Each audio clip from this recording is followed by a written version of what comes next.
एक बार की बात है। एक दिन राजू रानी घूमने के लिए जंगल की ओर जाते, जहां पर उन्हें तरह तरह के जानवर दिखाई देते, कहीं बाघों का झुंड तो कहीं जेबरा।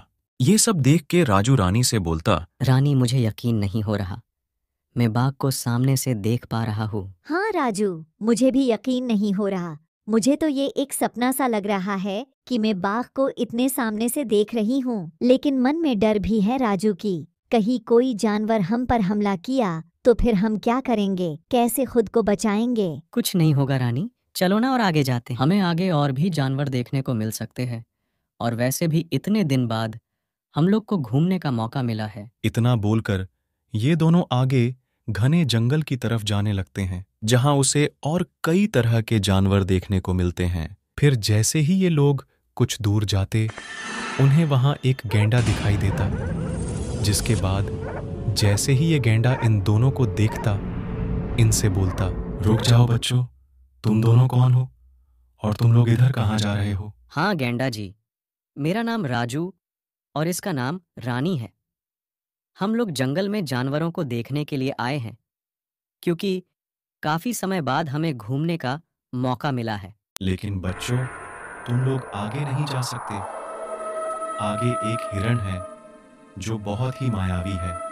वो इंसानों का खून पीता है। लेकिन गैंडा जी, हिरण कितना प्यारा जानवर होता है, वो कैसे इंसानों को मार के उसका खून पी सकता है? रानी बेटा, उसने अभी तक कई लोगों को मार चुका है। उस हिरण का खौफ इस जंगल में इतना है कि मेरे जैसे ताकतवर जानवर भी उसके पास जाने से डरते हैं। लेकिन गैंडा जी, मुझे आपकी बातों पर यकीन नहीं हो रहा। एक हिरण इतनी खूंखार कैसे हो सकती है? वो कैसे इतने लोगों को मार सकती है?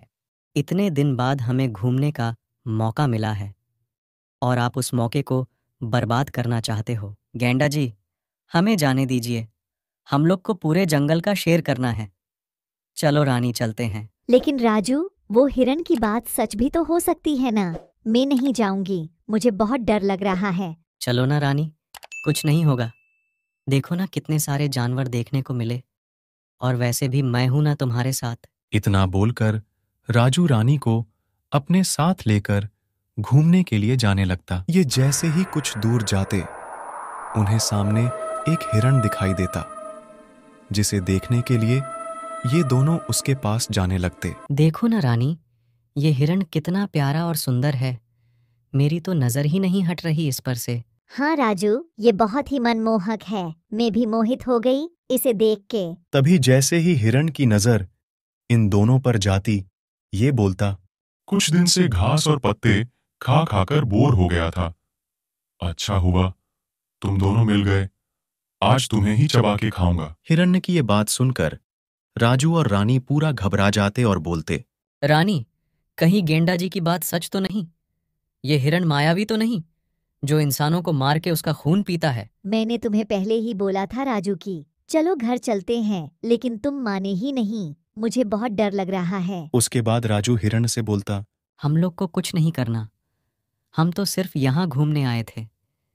हमने आपका क्या किया है? राजू जैसे ही इतना बोलता, हिरण अपनी माया से बहुत ही विशाल हो जाता और इनसे बोलता, आज तुम दोनों को मेरे पेट में जाने से कोई नहीं बचा सकता। हिरण्य की ये बातें सुनकर राजू और रानी जोर जोर से चिल्लाने लगते। ये तो रानी और राजू की आवाज है।